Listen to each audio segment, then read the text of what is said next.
إلهي لست للفردوس أهلا ولا أقوى على نار الجحيم فهب لي توبة واغفر ذنوبي فإنك غافر الذنب العظيم.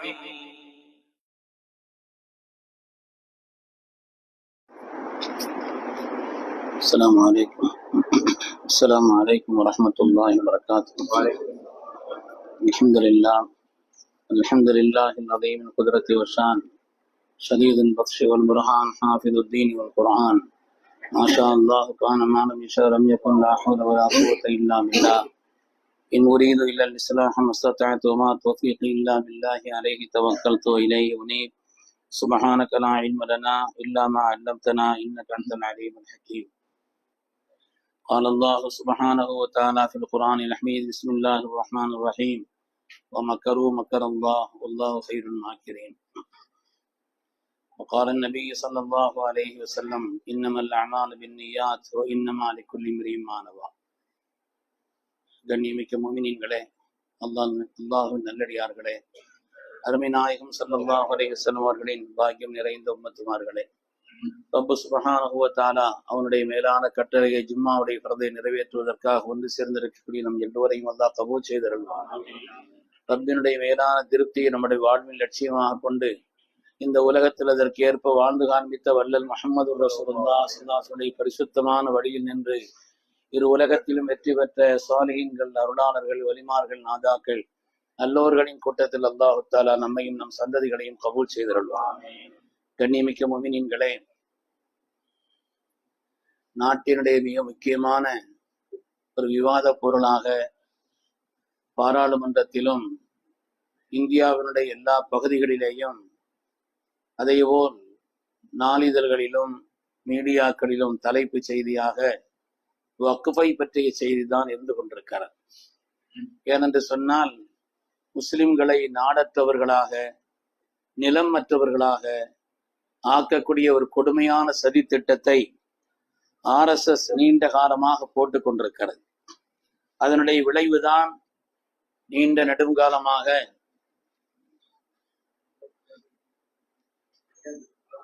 இந்த நாட்டினுடைய முஸ்லிம்களை எல்லாம் நாடற்றவர்களாய், நிலம் மற்றவர்களாய் அவர்களை தனித்து விடக்கூடிய ஒரு நிலையிலே சதி திட்டத்தை தான் RSS நீண்ட காலமாக திட்டமிட்டு அதனுடைய ஒரு பகுதியாகத்தான் ராமர் கோயில் என்ற பெயரால், அதை தொடர்ந்து காஷ்மீருக்குண்டான தனி அந்தஸ்து நீக்கம் என்ற பெயரால், அதற்கு பிறகு பொது சிவில் என்ற பெயரால் நாட்டினுடைய எந்த விதமான வளர்ச்சியிலையும் கவனம் செலுத்தாமல் இப்படிப்பட்ட தேவையில்லாத காரியங்களில் அவர்கள் கவனம் செலுத்தி முஸ்லிம்களை குறிவைத்துக் கொண்டிருக்கிறார்.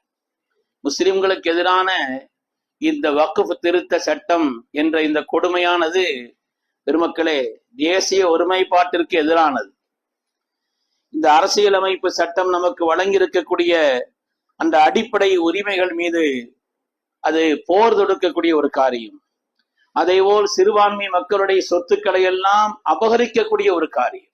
ஒரு ஆட்டை தோல் உரிப்பதை போல இந்த நாட்டினுடைய எல்லா சொத்துக்களையும், சிறுபான்மை மக்களுடைய சொத்துக்களை எல்லாம் அபகரிக்கக்கூடிய ஒரு பகீரத முயற்சி என்பதில் சந்தேகமே இல்லை. கண்ணியமானவர்களே, அல்லாஹ்வுடைய திருப்திக்காக, ரப்பினுடைய பொருத்தத்தை பெறுவதற்காக தாங்கள் உழைத்து சம்பாதித்த பொருளாதாரத்திலிருந்து தம்முடைய மக்களுக்கு ஒரு பகுதி கொடுத்தது போக காலமெல்லாம் தன்னுடைய மன்னரைக்கு அதனுடைய நன்மைகள் வந்து கொண்டிருக்க வேண்டும் என்ற உயரிய நோக்கத்திற்காக, காலமெல்லாம் தன்னுடைய மன்னரைக்கு உயரிய ஒரு அந்தஸ்து வந்து கொண்டிருக்க வேண்டும் என்பதற்காக, அல்லாஹ்வுக்காக தனவந்தர்கள் செய்த மகத்தான ஒரு ஏற்பாடுதான் வக்ஃப் என்பது. வக்ஃப் என்பது சாதாரணமானதல்ல. இஸ்லாம் தந்த மகத்தான ஒரு பெரும் சிறப்பு வக்ஃப். ஸல்லல்லாஹு காலகட்டத்தில் ஆரம்பித்து உமர்லானுடைய காலம் தொட்டு இந்த வக்ஃப் என்பது பாரம்பரியமான உன்னதமான இஸ்லாம் இந்த உலகத்திற்கு அறிமுகப்படுத்தி தந்த மகத்தான ஒரு பெரும் சிறப்பு என்பதிலே சந்தேகமே இல்லை. இன்று இந்தியாவிலே ஏராளமான சொத்துக்கள், நாட்டினுடைய ரயில்வேக்கு அடுத்துள்ள மிகப்பெரிய சொத்துக்கள் வக்ஃப் சொத்துக்கள். இந்தியாவிலேயே மிக அதிகமான சொத்துக்களை கொண்ட இடம் ஊபி, வக்ஃப் சொத்துக்களை கொண்ட இடம். அதேபோல் எல்லா பகுதிகளிலேயும் தமிழகத்திலே இன்று ஜமால் முகமது காலேஜ் இருக்கிறது என்று சொன்னால் ஒரு 100 ஏக்கர் நிலத்தை அன்றைய ஹாஜா மியான் என்ற ஒருவர் ஒரு 100 ஏக்கர் நிலத்தை மக்கள் படிப்பதற்காக வேண்டி அந்த நிலத்தை அவர் தானம் செய்தார். அதேபோல் இன்றைக்கு மெட்ராஸிலே சென்ட்ரலுக்கு எதிர்த்தமே இருக்கக்கூடிய சித்திக் சரா என்பது நவாப் அப்துல் ஹக்கீம் சாப் அவர்கள் முஸ்லிம்கள் தங்குவதற்காக வேண்டி உள்ள ஒரு ஏற்பாடாக இன்று பெரும் ஒரு கட்டிடமாக மெட்ராஸை ஆக்கிரமித்திருக்கக்கூடிய ஹஜ் ஹவுஸ், பல பேருடைய வக்ஃபு சொத்துக்கள், இப்படியெல்லாம் நன்மையை எதிர்பார்த்து நம்முடைய முன்னோர்கள் செய்த இந்த வக்ஃபு சொத்துக்களை எல்லாம் அபகரிப்பதற்குண்டான ஒரு முயற்சி தான் இந்த வக்ஃப் திருத்த சட்டம் என்பதை நாம் விளங்கிக் கொள்ள வேண்டும். அருமையான பெருமக்களை, ஆரம்பத்திலிருந்தே உண்மைக்கு புறம்பான செய்திகளை சொல்லிக் கொண்டே இருக்கிறார். நாங்கள் 44 திருத்தங்களை செய்கிறோம் என்று முதலில் சொன்னார்கள். 44 திருத்தங்கள் செய்திருப்பதாக என்றும் சொல்கிறார்கள். ஆனால் அதனுடைய உள்நிலைகளை எல்லாம் எடுத்து பார்த்தால் அதுவே ஒரு பொய், ஒரு புரட்டு. 44 திருத்தங்கள் அல்ல, 33 புதிய சட்டங்களை சேர்த்திருக்கிறார்கள், 45 விதிகளை மாற்றி இருக்கிறார்கள். ஏற்கனவே இருந்த சட்டங்களிலே 37 அகற்றி இருக்கிறார்கள். கிட்டத்தட்ட 115 திருத்தங்கள். 115 திருத்தங்கள். ஒரு விஷயத்திலே திருத்தம்னா 1-2 திருத்தம் இருந்தா பரவாயில்லை. 115 திருத்தங்கள் என்று சொன்னால் அதனுடைய அடிப்படைகளையே நீர்த்து போக்க செய்யக்கூடிய ஒரு காரியம் அல்லவா அது? அதனுடைய எந்த நோக்கத்திற்கு உள்ளதோ அந்த அடிப்படைகளையே இல்லாமலாக்கக்கூடிய, நீர்த்து போகக்கூடிய செய்யக்கூடிய காரியம் தான் என்பதில் சந்தேகம் இல்லை. அதே போல முஸ்லிம்களின் நலனுக்காக வேண்டித்தான் அங்கே மத்திய அமைச்சர் சொல்கிறார் கிரண் ரிஜிஜு, இது முஸ்லிம்களுடைய நன்மைக்காக வேண்டித்தான் இந்த காரியத்தை செய்கிறோம் என்பதை கேலியாக நினைப்பதா வேதனையாக நினைப்பதா என்று தெரியவில்லை. ஏனென்றால் ஒரு முஸ்லிம் எம்பி கூட இவருடைய கட்சியில இல்லாமல், ஒரு பாராளுமன்ற உறுப்பினர் கூட இல்லாமல், அப்படிப்பட்ட நிலையிலே உள்ளவர்கள் தான் முஸ்லிம்களின் நலனுக்காக நாங்கள் இதை செய்கிறோம் என்று சொல்கிறார். அருமையானவர்களே, ஆரம்பத்திலிருந்தே உண்மைக்கு புறம்பான பல்வேறு காரியங்களை செய்து கொண்டிருக்கிறார். ஏற்கனவே நாம் மனம் வந்திருக்கிறோம். இந்த வக்ஃபு சொத்துக்களை எல்லாம் பல தனி நபர்கள், அரசு, சில ரவுடிகள், நில மாஃபியாக்கள் டபுள் டாக்குமெண்ட் போட்டுக்கொண்டு அதை தங்கள் வசப்படுத்துவதற்காக செய்து கொண்டிருக்கக்கூடிய இந்த அநியாயங்களிலிருந்து வக்ஃபை காப்பாற்ற வேண்டுமே என்று நாம் எண்ணிக்கொண்டிருக்கக்கூடிய இந்த நிலையில்தான் சட்டபூர்வமாக நம்முடைய சொத்துக்களை எல்லாம் அபகரிப்பதற்குண்டான தெளிவான பகிரங்கமான முயற்சியை செய்து கொண்டிருக்கிறார். இதை நாம் எதிர்க்கிறோம். ஏன் எதிர்க்கிறோம்? திருத்தங்களே கூடாதா? திருத்தங்கள் என்பது காலகட்டத்திலே ஒவ்வொன்றுக்கும் தேவைதான். ஆனால் இவர்கள் கொண்டு வந்த இந்த 114 திருத்தங்கள், ஏன் நாம் இதை எதிர்க்கிறோம்? நாம் புரிந்து கொள்ள வேண்டும். பெருமக்களை, சாதாரணமான விஷயம் அல்ல. இன்றைய காலகட்டத்திலே இந்திய முஸ்லிம்களுக்கு எதிராக செய்யப்பட்டிருக்கக்கூடிய கொடுமையான, மிக கொடுமையான, காலமெல்லாம் மறக்க இயலாத ஒரு பெருங்கொடுமை செய்திருக்கிறார். சாதாரண விஷயம் அல்ல. ஏன் எதிர்க்கிறோம்? நிறைய இருக்கிறது என்று சொன்னால் ஒரு 5-6 விஷயங்களை நம்முடைய கவனத்தில் வைத்துக் கொள்ள வேண்டும். அதாவது வக்ஃபு சொத்துக்களுடைய விதி என்னவென்று சொன்னால் 95 அந்த விதியின்படி வக்ஃபு சொத்துக்கள் என்பது ஷரியத் அனுமதிக்கக்கூடிய அந்த விதத்தில் தான், அது ஷரியத் சொல்லக்கூடிய அந்த வழியில் தான் வக்ஃபு சொத்துக்கள் செலவிடப்பட வேண்டும் என்பது வக்ஃபு சொத்துக்களுடைய விதி. இதை மாற்றி இருக்கிறார். ஷரியத் சொல்லக்கூடிய அந்த அடிப்படையில் தான் வக்ஃபு சொத்துக்கள் எல்லாம் செலவழிக்கப்பட வேண்டும் என்ற விதியை மாற்றி என்ன கொண்டு வந்திருக்கிறார்கள்? கொண்டு வந்திருக்கக்கூடிய விஷயம் என்னவென்று சொன்னால், அதிலிருந்து வரக்கூடிய வருமானங்கள் எல்லாம் இனிமேல் ஒன்றிய அரசு குறிப்பிடக்கூடிய வழியில் தான் செலவழிக்கப்பட வேண்டும். ஷரியத்து சொல்லக்கூடிய அந்த அடிப்படைகள் என்ற ஒரு நிலையை மாற்றி ஒன்றிய அரசு இனிமேல் எப்படி சொல்கிறதோ அந்த நிலையில் தான் வக்ஃபு சொத்துக்களுடைய வருமானங்கள் செலவழிக்கப்பட வேண்டும் என்பது எவ்வளவு கொடுமையான ஒரு நிலை. இவர்கள் நல்லவர்களா? யார் இவர்கள்? முஸ்லிம்களுக்கு எதிரான சதி திட்டங்களை தீட்டக்கூடிய சதியாளர்கள். இவர்கள் சொல்கிறார்கள், நம்முடைய மக்கள் அல்லாஹ்வுடைய திருப்திக்காக, முஸ்லிம்களின் நலனுக்காக அவர்கள் செய்த அந்த சொத்துக்களை இவர்கள் ஒன்றிய அரசு இனிமேல் எப்படி சொல்கிறதோ அப்படிப்பட்ட வழியில் தான் அதனுடைய செலவினங்கள் இருக்க வேண்டும் என்று தீர்த்துகிறார்கள் என்று சொன்னால் எப்படி எதிர்க்காமல் இருக்க முடியும்? அதே போல முஸ்லிம் அல்லாதவர்கள் வக்ஃப் செய்தால் அந்த வக்ஃப் ஏற்றுக்கொள்ளப்படாது என்று திருத்தியிருக்கிறார். பாராளுமன்றத்திலே அங்கு உள்ள எம்பிக்களுக்கு இந்த சமூகம் நன்றி கடன் பட்டிருக்கிறது. உண்மையிலேயே பஞ்சாபினுடைய ஒரு எம்பி, சீக்கிய எம்பி கொதித்து பேசுகிறார், கொதித்தவர் பேசுகிறார். பஞ்சாபிலே வாழக்கூடிய முஸ்லிம்களுக்கு அவர்களுக்கு ஒரு அடக்கஸ்தலம் தேவை என்பதற்காக நாங்கள் ஒரு அடக்கஸ்தலத்தை கொடுத்தால் அது செல்லாதா, அது செல்லாதா, அது கூடாது என்று சொல்கிறீர்களா என்று கொதித்து போய் பேசியிருக்கிறார். இன்று முஸ்லிம்கள் மேல் கை வைத்திருக்கிறீர்கள், நாளை சீக்கியர்கள், நாளை மறுநாள் கிறிஸ்தவர்கள், என்ன நினைத்துக் கொண்டிருக்கிறீர்கள்? யாருடையது நாடு என்று தெளிவாக உரக்க குரல் கொடுத்திருக்கிறார். உண்மையானவர்களே, அதனாலே அவர் சொல்லக்கூடிய அந்த செய்தி, அவர்கள் எடுத்து வைத்திருக்கக்கூடிய சட்டங்களிலே முஸ்லிம் அல்லாதவர்கள், சரி முஸ்லிம்கள் முஸ்லிம் அல்லாதவர்கள் கொடுத்திருக்கிறார்கள், அந்த சொத்தெல்லாம் என்ன? முஸ்லிம் மன்னர்கள், முஸ்லிம்களிலே தனவந்தர்கள், முஸ்லிம்கள் எவ்வளவு சொத்துக்களை கொடுத்திருக்கிறார்கள், அதுவெல்லாம் பேச்சில்லை. அதையெல்லாம் பற்றி பேசக்கூடாது. முஸ்லிம்களுக்கு மற்றவர்கள் கொடுக்க கூடாது. இவர்கள் தான் முஸ்லிம் நலன்களுக்காக இந்த சட்டங்களை கொண்டு வருகிறார்களா? என்ன செய்வது, என்ன நினைப்பது? வேதனைப்படுவதா, கேலி என்று நினைப்பதா, பரிகாசம் என்று சொல்வதா? அதே போல இவர்கள் கொண்டு வந்திருக்கக்கூடிய சட்டத்திலே இன்னொரு முக்கியமான சட்டம், வாய்மொழி வக்ஃப் என்பது கூடாது. வாய்மொழி வக்ஃப் என்பது கூடாது. ஒரு மரண வேளையிலே, இக்கட்டான நிலையிலே, பல்வேறு நெருக்கடியான நேரத்திலே சாட்சிகளை எல்லாம் ஆதாரமாக வைத்து வாய்மொழியாக ஒருவர் வக்ஃப் செய்தால் அது கூடாது என்று தீர்மானித்திருக்கிறார். அருமையானவர்களே, இது நம்முடைய உரிமைகளை பறிப்பது என்பது மாத்திரமல்ல, தனி மனித சுதந்திரத்திற்கு எதிரல்லவா இது? ஆகவே இந்த வக்ஃப் எவ்வளவு கொடுமையான ஒரு சட்டம் என்பதை புரிந்து கொள்வதற்காக சொல்கிறேன். அதே போல முஸ்லிம்கள் இனிமேல் வக்ஃப் செய்யலாமா? பாபரி மசீது இடிச்ச பிறகுதான் உலகத்துல நிறைய பள்ளி வந்துச்சு.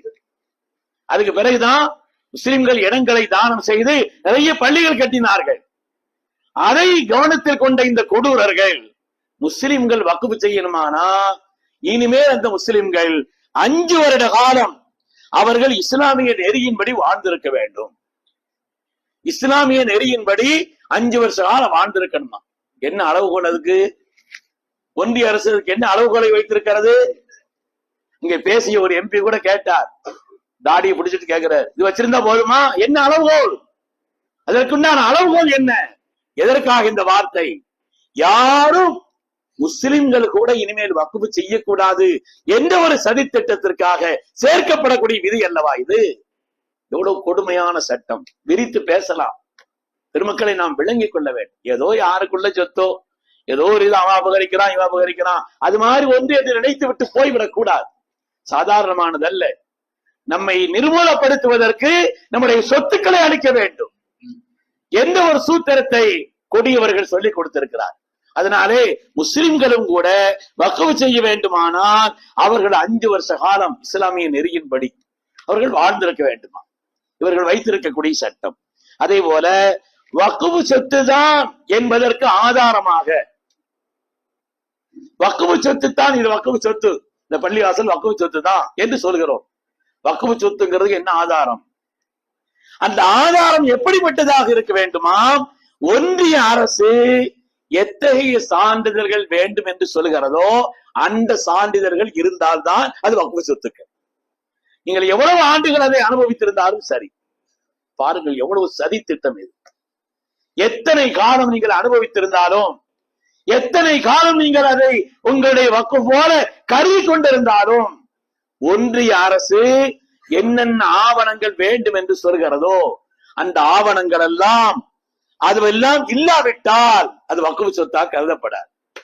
அது அரசாங்கம் எடுத்துக்கொள்ளும் என்று சட்டம் ஏற்றி வைத்திருக்கிறார். பெருமக்களே, கொடுமையிலும் கொடுமை அல்லவா இது?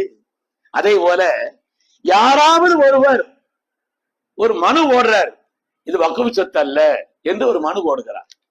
யாராவது ஒருவர், அதாவது நாட்டில் உள்ள பாராளுமன்றம்ங்கிறது, இங்க உள்ள திருநெல்வேலி எம்பி ஒருவர் சொல்கிறார், இந்த பாராளுமன்றத்தினுடைய உறுப்பினராக நான் இருப்பதற்கு வெட்கப்படுகிறேன் என்று சொன்னார். வெட்கப்படுகிறேன். நாட்டிலே உள்ள ஒரு பெரும் இனத்தை அவர்களை அழிக்கக்கூடிய சதித்திட்டம் அல்லவா இது? அவர்களிலே ஒருவர் கூட உங்களுடைய உறுப்பினர் இல்லை முஸ்லிம்களிலே. ஆனால் அவர்களுக்கு எதிராக இவ்வளவு கொடூரமான சட்டத்தை ஏற்றிக் கொண்டிருக்கிறீர்களே, இந்த மக்களவையில இருந்து என்னால் இதை தடுத்து நிறுத்த இயலவில்லை என்பதற்காக நான் இதில் உறுப்பினராக இருப்பதற்கு வெட்கப்படுகிறேன் என்று சொல்லி வேதனைப்பட்டவர் கண்ணீர் வடிக்கிறார்.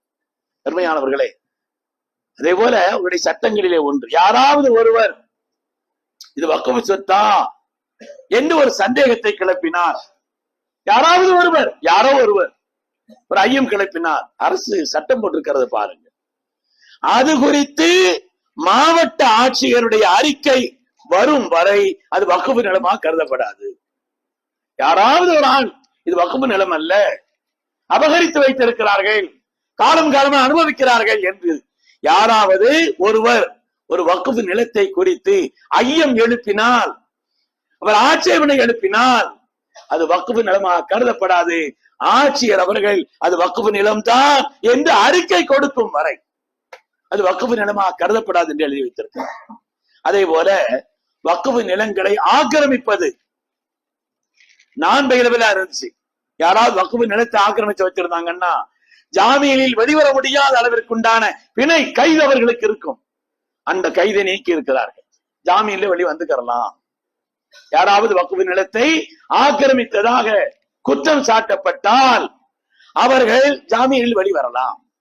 அது கடுங்காவலாக இருந்த அந்த ஒரு நிலையை அது வெறும் தண்டனையாக மாற்றி இருக்கிறார். சாதாரண தண்டனை, வெயிலிலே அவர்கள் வரலாம், பிணை கேட்கலாம், கேட்கப்பட்டால் கொடுக்க வேண்டும் என்றெல்லாம் சட்டத்தை திருத்தார் என்று சொன்னால் இது தூண்டி விடுவதல்லவா? சும்மா இருப்பவர்களையும் வக்ஃப் சொத்தை நீ அபகரித்துக் கொள் என்று சொல்லக்கூடிய ஒரு காரியம் அல்லவா? உண்மையானவர்களே, எவ்வளவு கொடுமையான ஒரு நிலைக்கு இவர்கள் உள்ளாக்கப்பட்டிருக்கிறார், நம்மை உள்ளாக்கி இருக்கிறார் என்பதை எண்ணி பார்க்கிறேன். சாதாரணமானதல்ல, நிரம்ப இருக்கிறது, நிரம்ப இருக்கிறது. நடு நிசையிலே பெருநாளைக்கு மறுநாள் முக்கியமான நாளிலே இவர்கள் தேர்ந்தெடுப்பதெல்லாம் இப்படிப்பட்ட நாட்களை தான்.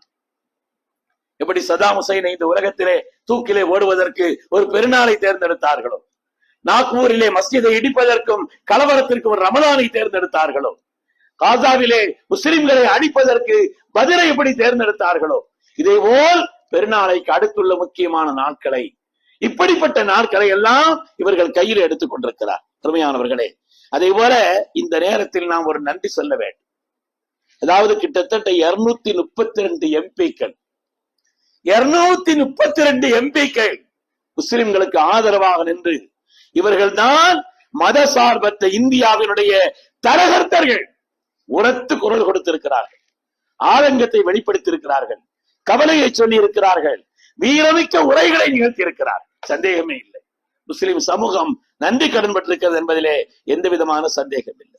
இது மாதிரி தமிழகத்திலே உள்ள தமிழக முதல்வர் அவர்களும் தமிழகத்திலே உள்ள பிரதானமான எல்லா கட்சிகளும் கூட அப்படிப்பட்ட அந்த வக்ஃப் சட்டத்தை அதை எதிர்த்து தமிழக சட்டமன்றத்திலே அது ஒரு சட்டம் இயற்றப்பட்டிருக்கிறது. எல்லா கட்சிகளும், அதிலே உள்ள பிரதானமான எல்லா கட்சிகளும், பிஜேபி தவிர எல்லா கட்சிகளும் ஆதரவு கொடுத்திருக்கிறார். அதற்கு நாம் நன்றி சொல்கிறோம். அருமையான பெருமக்களே, இந்த நேரத்தில் நாம் ரப்பிடத்தில் தான் கையேந்த வேண்டும். முஸ்லிம் சமூகம் இந்த நேரத்தில் தமிழ்நாடு ஜமாத் உலமா சபை வருகின்ற 13ஆம் தேதி, அடுத்த வெள்ளி போய் அதற்கு அடுத்துள்ள அந்த ஞாயிற்றுக்கிழமையிலே 13ஆம் தேதி தமிழகம் முழுவதுமே ஒரே நாளில், தமிழகம் முழுவதும் ஒரே நாளில் எல்லா மாவட்டங்களுடைய தலைநகர்களிலேயும் அதற்குண்டான கண்டன கூட்டங்களை ஏற்பாடு செய்திருக்கிறார். தமிழகத்தினுடைய அத்தனை எம்பிக்களும், தமிழகத்தினுடைய எம்பிக்கள் என்ன, வடநாட்டில் உள்ள உவைசி உட்பட பல்வேறு தமிழகத்திற்கு தான் வருகிறார். ஒரு சேஃபான ஒரு நிலமா இருக்குதுங்கிறதுக்காகவே இங்கே வந்து பேசுகிறார். அதனாலே நம்முடைய வலிமையான எதிர்ப்பின் தொடக்கம் அது. வலிமையான ஜமாத் உலமா ஏற்கனவே ஒரு ஆங்கிலத்திலே ஒரு உரை தயாரித்து எல்லா எம்பிக்களுக்கும் கொடுத்தது, பாராளுமன்ற எல்லா எம்பிக்களுக்கும், அதே போல எல்லா கட்சி தலைவர்களுக்கும் கொடுத்தோம். அதே போல இதற்கு எதிர்ப்பு தெரிவிக்க வேண்டும் என்று அவர்கள் ஒரு நிலையை கொடுத்த பொழுது, ஒரு கோடுவேரை கொடுத்த பொழுது கிட்டத்தட்ட 5.25 கோடி மக்கள் அதற்கு எதிராக எதிர்ப்பு தெரிவிக்கக்கூடிய ஒரு நிலையையும் இயல்பாக சிரமம் இல்லாமல் தங்களுடைய எதிர்ப்பை பதிவு செய்வதற்குண்டான ஒரு காரியத்தையும் ஜமாத் உலமா செய்து கொடுத்தது. அதே போல் இப்பொழுது சட்டம் ஏற்றி இருக்கிறார்கள். இந்த சட்டத்தை ஒருபோதும் நாங்கள் ஏற்றுக்கொள்ள மாட்டோம் என்பதற்குண்டான ஒரு நிலையாக, அதனுடைய எதிர்ப்பின் தொடக்கமாக வருகின்ற 13ஆம் தேதி இந்திய தமிழகத்தினுடைய எல்லா மாவட்டங்களிலேயும் ஒரே நேரத்திலே அந்த எல்லா எம்பிக்களும் கலந்து கொள்கிறார்கள். முக்கியமான கட்சி தலைவர்கள் இருக்கிறார்கள், சமூகத்தினுடைய நன்மக்கள் பங்கேற்கிறார். அதனாலே அப்படிப்பட்ட அந்த கூட்டங்களில் இன்ஷா அல்லாஹ் அடுத்த வாரம் அதை பற்றிய தெளிவான அறிவிப்பு சொல்வார்கள். எல்லோரும் அதிலே கலந்து கொள்ள வேண்டும். இந்த நேரத்தில் ரப்பிடத்தில் நாம் கேட்கிறோம், அருமையானவர்களே, ரப்பே, வக்ஃபினுடைய சொத்துக்கள் என்பது அதனுடைய பத்திரம், அதனுடைய பட்டா சிட்டா எல்லாம் உனக்கே உரியதுதான், யார் வேறுக்கும் இல்லை. வக்ஃபு சொத்துக்கள் என்பது அதனுடைய பத்திரமானாலும் சரி, அதனுடைய சிட்டா பட்டாங்கிறாங்க எல்லாம் ரப்புக்குரியது. காபாவின் ரட்சகனே, உன்னுடைய சங்கையான காபாவை அபரகாவினுடைய கொடுமையிலிருந்து நீ காப்பாற்றியதை போல இந்த சமூகத்தையும் சமூகத்தினுடைய சொத்துக்களையும் நீ பாதுகாத்து அருள வேண்டும் என்று ரப்பிடத்தில் நாம் கையேந்துகிறோம். அருமையானவர்களே, ஒரு சமூகத்துக்கு நெருக்கடி வரும் பொழுதுதான் அந்த சமூகம் பல்வேறு அடுத்த கட்ட உயர்வுக்கு சென்றிருக்கிறது என்பது வரலாறு. அதுதான் வரலாறு. எனவே சமூகத்தினுடைய உயர்வுக்கு அல்லாஹ் இதை காரணமாக்க வேண்டும் என்றும் இந்த நேரத்தில் துஆ செய்து கொண்டு அல்லாஹ் சுப்ஹானஹு வ தஆலா முஸ்லிம்களையும் இஸ்லாத்தையும் பாதுகாத்தருள்வானாக. நம்மை நிலமற்றவர்களாய் நாடற்றவர்களாய் ஆக்குவதற்கு செய்யப்படக்கூடிய இந்த எல்லா விதமான சதிகளையும் அல்லாஹ் தஆலா முறியடித்தருள்வானாக. இது வக்ஃபு திருத்த சட்டம் அல்ல, வக்ஃபை திருடக்கூடிய சட்டம் என்பதிலேயும் சந்தேகமே இல்லை. அல்லாஹ் அவனுடைய அருளை கொண்டு நம்மை பாதுகாப்பானாக. ஆமீன் ஆமீன் யா ரப்பல் ஆலமீன். வ ஆகிரு தஅவானா அனில் ஹம்துலில்லாஹி ரப்பில் ஆலமீன்.